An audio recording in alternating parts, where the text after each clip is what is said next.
Eu quero compartilhar uma palavra que está em Lucas 2, o versículo é o 7. Eu acordei ontem de manhã e o Espírito Santo ministrava no meu coração assim, da manjedoura à cruz. Eu comecei a meditar no que ele queria que eu falasse, eu fui então buscar na palavra o que ele estava dizendo.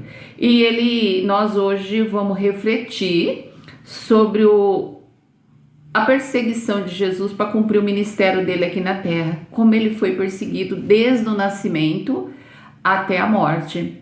E ele então diz aqui no 2, o capítulo é o 2 de Lucas e o versículo é o 7. E deu à luz o seu filho primogênito, envolveu em um pano, deitou numa manjedoura, porque não havia lugar para eles na estalagem.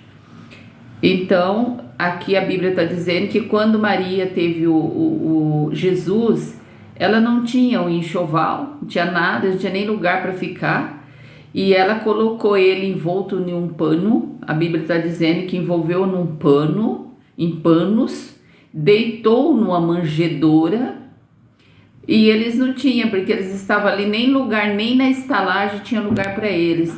Jesus nasceu num lugar do nada, né? Uma criança nasceu numa estalagem.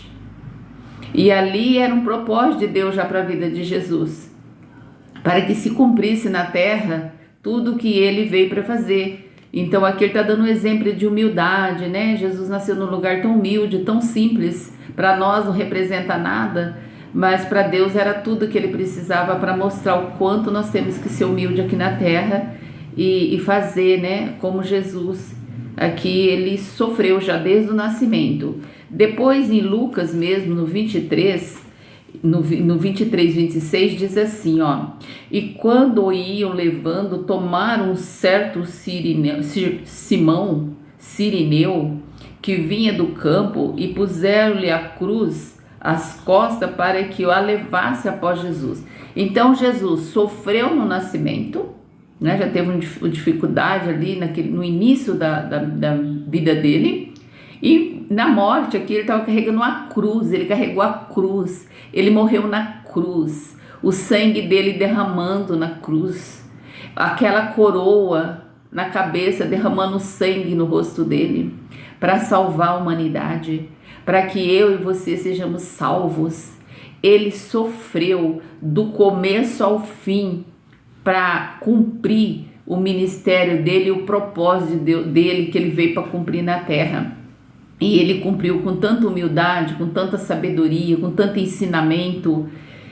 Mas ele morreu na cruz, mas ele não está morto, ele está vivo, ele foi para junto do Pai e ele está lá preparando um lugar para que nós possamos ir com ele. Olha o que ele disse em João. Ele disse em João 14, no capítulo 14, no versículo 3 e 6, olha o que ele disse. E se eu for e vos preparar um lugar, ele está falando, se eu for para o céu, vou para o céu, vou preparar um lugar, é que ele estava falando, preparando, que ele ia preparar um lugar para mim e para você lá no céu. E ele diz assim na parte B: virei outra vez e vos levarei para mim mesmo, para que onde eu estiver estejais vós também. Aonde ele estiver, nós vamos estar com ele, porque ele está preparando um lugar para nós no céu. Amém? Que lindo, né? Jesus é maravilhoso. E no 6 diz assim: só que ele deu condições para que nós estejamos no céu com ele. Nós temos as condições aqui na terra. E no 6 ele disse assim: disse-lhe Jesus: eu sou o caminho, a verdade e a vida, e ninguém vem ao Pai senão por mim. Então, para a gente chegar onde ele está preparando, porque ele está lá à direita do Pai, e para nós chegar ao Pai, nós temos que ir pelo caminho. O caminho é ele é o caminho, a verdade e a vida, ele é a salvação, ele é aquele que perdoa os nossos pecados, ele é Jesus. Amém? Aí tem mais uma outra condições aqui Em Mateus, o capítulo é o 28, eu vou ler o versículo 18 e o 20, outra instrução dele, um mandamento dele, para que aqui ele diz assim: e chegando-se Jesus, falou-lhes dizendo, aqui ele está falando com os discípulos, é-me dado todo o poder no céu e na terra. Ele tem tanto poder na terra como no céu como na terra.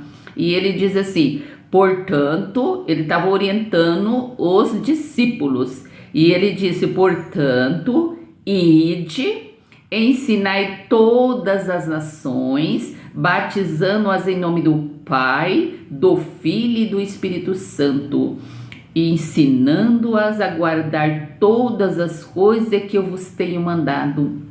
E eis que eu estou convosco todos os dias até a consumação do século.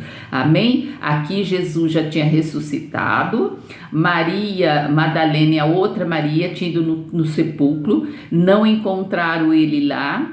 Aí elas estavam voltando e encontraram com ele, e ele deu um recado para elas. Ele falou assim para elas, vai e diz, ele diz aqui em Mateus mesmo, 28, no 10, ele diz assim, então Jesus disse, não temais, ide dizer aos meus irmãos que vão a Galiléia e lá me verão. Então ele deu um comando para ela que fosse avisar os discípulos para esperar ele na Galiléia, que ele ia ter um encontro com eles, e esse encontro com eles já para orientar eles, que era para eles ir pregar o evangelho, para eles ensinar todas as criaturas. E eu estou aqui no ID de Jesus, falando do amor dele através da palavra, amém? Essa palavra é para a gente refletir sobre o amor de Jesus, sobre a perseguição que ele sofreu por mim e por você. Deus é maravilhoso.